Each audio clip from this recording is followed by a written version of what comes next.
Hey everybody, welcome to Dad's Den of Pop Culture. Now I have made it sort of a annual tradition on this channel, and actually even before I was doing YouTube videos, to every year read a Dark Shadows novel. The Dark Shadows novels were kind of cheap paperbacks.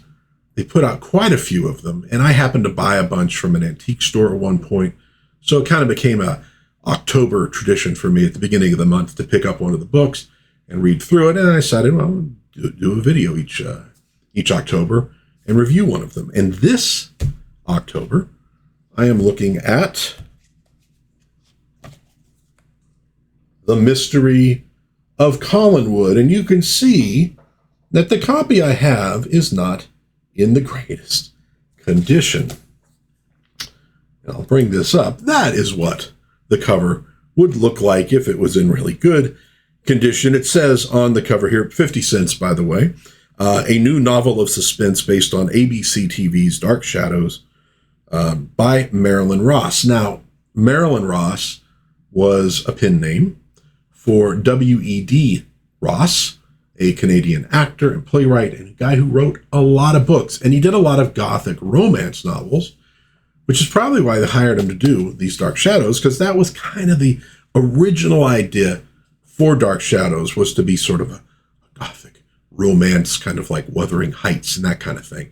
And then gradually you got Barnabas the Vampire in there, etc. And you will notice Barnabas the Vampire on this particular cover, he is not in the book at all.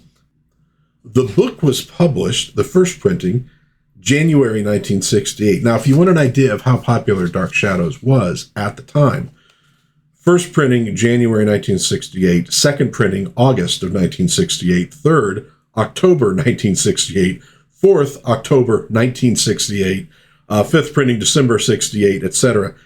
This is the 10th printing from November of 1969. So they printed a whole bunch of these things.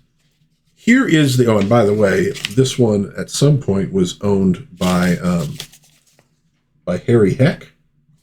Good name, I suppose, for owning a Dark Shadows book.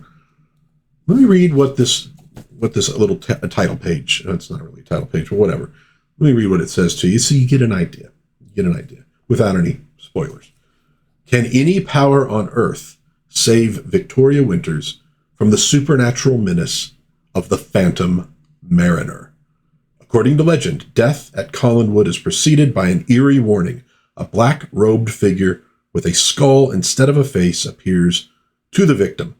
The appearance of this Phantom Mariner is an irrevocable death sentence. When Victoria sees the Phantom, she refuses to believe it is real. She tries to tell herself it is someone playing a macabre trick.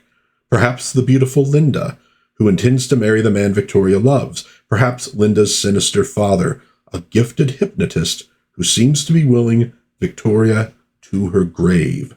Victoria is willing to suspect anyone, for if human hands are not behind the ghost, then Victoria must surely die. Now, one thing to understand about these books, if you have watched the Dark Shadows soap opera, by the way, I highly suggest, it is really entertaining and fun. These were the ones done live on tape, so there will be flubs. You'll see the boom mic sort of come into a shot. People are trying to act dramatic while a fly is buzzing around their face and landing on their nose. But it's a fun show. But these books are sort of in a different continuity from the show. Now, this one actually continues in a way a storyline from the book that I think I actually reviewed last year, with a character named Ernest Collins. He's a cousin of the Collins family of Maine. Never appears in the show in any way, shape, or form. But he does appear again in this book. And we also are going to learn of another Collins that we will never hear of ever in the show. Now, you might say, well, that's kind of weird to do this continuity thing. But in the soap opera, they introduced the concept of what they called parallel time, meaning essentially a sort of parallel reality where maybe things worked out a little differently and reality branched off. So you got different timelines, and they do some jumps there, here and there. They also at one point, people go back in time with seances. Boy, they throw all sorts of fun stuff into the Dark Shadows soap opera. So actually, this could probably just be from a parallel time of the Collins family of Maine. And so it's a little bit different than you would get. But I will say something for Ross and what he writes in the books. Sometimes you read fiction based on a TV series, and I mean specifically on a TV series. And you're reading it and you're going, I can't hear the actors in this show saying these lines. It doesn't feel right. There's some Star Trek fiction published, not just fan fiction, but published, that's kind of like that, where I'm just going, I can't see Shatner and Nimoy and them doing these things or saying these things. It doesn't feel right. It doesn't have the right cadence. Ross gets it down pretty good here. I could very much hear Alexandra Moltke doing these lines as Victoria Winters that we have in this book. She does act a lot like the character does, in the soap opera, and so do most of the other characters. They do a really good job with that, actually. Now, early in the book, they introduce a character that's going to be very important to the story. I wanted to read his introduction here. I should say, chapter 1, the book starts with Collinwood, the mansion, going through a hurricane that's gotten all the way up to Maine.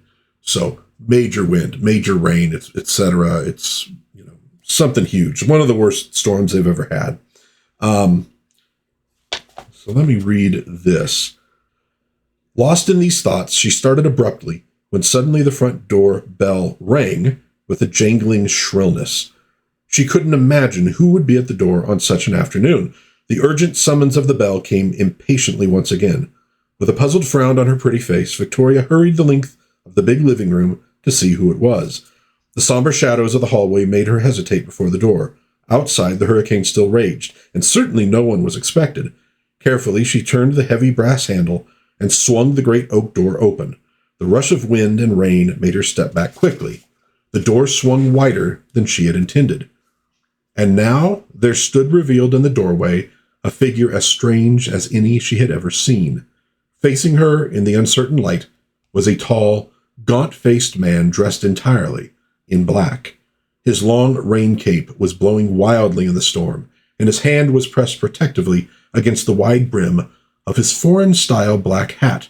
Her immediate thought, because of the eerie light, the storm, and his dress, was that this was the devil himself. Okay. Good description. But as soon as I read it, a particular actor came to mind. That actor was John Carradine. I don't know if Ross had intended that at all. I don't know if he was thinking of Carradine. Was in a lot of horror movies, so he might have been. But I could fill his voice in for that character for the rest of the book, and it always felt. And so in my mind's eye, this was a Dark Shadows, a series of episodes where John Carradine was guest starring as this Professor Mark Vino, the hypnotist, the father of the pretty Linda. All right. What you get with this book is a mystery, essentially. There's the Gothic trappings and all that, but it's ultimately a mystery. Victoria sees this phantom mariner, which apparently marks her for death. And accidents, or are they accidents, start happening to her. Somebody seems to be threatening her life. Who is it now? Okay. It's probably not one of the main characters from the TV show. Because, okay, even if this is sort of a different continuity, that would be a little bit tough to work out. So we get several characters introduced to us in this book that are never in the TV show. And I think that's by design. They are our possible suspects for who's doing this. Now, it's not a mystery to the extent that there are clues that you can really pick up and solve it yourself. Really more of guesswork of who you think might be behind all of it. But I did have a lot of fun reading it, waiting to see what would pop up next, and then waiting for the solution to the mystery at the end.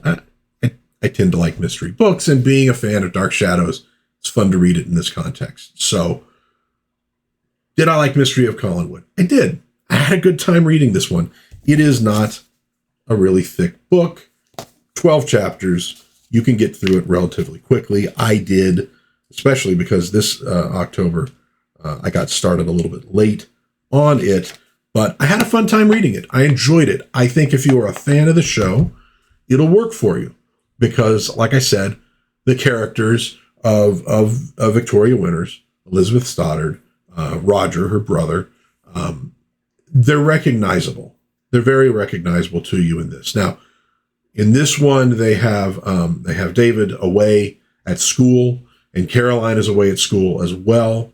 So you do get Caroline at the very end of the book, but you don't get her for most of it. So those two are gone. But with the characters that are there, it works pretty darn well, and different continuity, but it flows well with the show. If you don't really have anything to do with Dark Shadows at all, you're not going to be lost. They let you know who these characters basically are. He does a great job of demonstrating their personalities by the way they speak, by the things they do. So you'll pick it up in no time, and you could follow along this thing. It is, it's a fun, cheap paperback read, which we used to have tons of in this country. Romance novels, but you also had tons of mysteries and action stuff, etc. Horror. You used to have lots of great cheap paperbacks in this country to pass the time. That's what this is, and it is a good one. It is a good one for that. Obviously, W.E.D. Ross, Marilyn Ross, that was his wife's name, I believe, was not going to be winning like a Pulitzer Prize or anything like that, but he was actually a very entertaining and effective writer. So, The Mystery of Collinwood, fun book, good addition to the Dark Shadows series. If you're reading them at all and you haven't gotten this one yet, grab it. Great read, good stuff. If you've never read any of them, maybe go look for it. I got a bunch of them, like I said, at an antique store at a really good price. You could find them out there on eBay and stuff. They printed a lot of these books, so they're not real expensive. And obviously this one is in terrible shape, but, pages are all there. The words are all there, so good enough for me. That'll do it for this review of The Mystery of Collinwood, my annual Dark Shadows novel review. Let me know in the comments what you think. If you enjoyed this review, please give it a like, maybe subscribe, maybe share with a friend. But until next time, God bless everybody. Please be kind to one another. Have a little bit of fun out there. Read a Dark Shadows book or just any good, cheap paperback. Just pleasure reading, comfort reading. It's good stuff. Or maybe jump on Tubi and start watching Dark Shadows. It's a soap opera, so it's about 1,200 episodes. Look for Dark Shadows Beginnings. Start at the first one and roll it all the way through. A lot of fun. A really fun show. I will see you hopefully again soon in Dad's Den of Pop Culture. Bye-bye.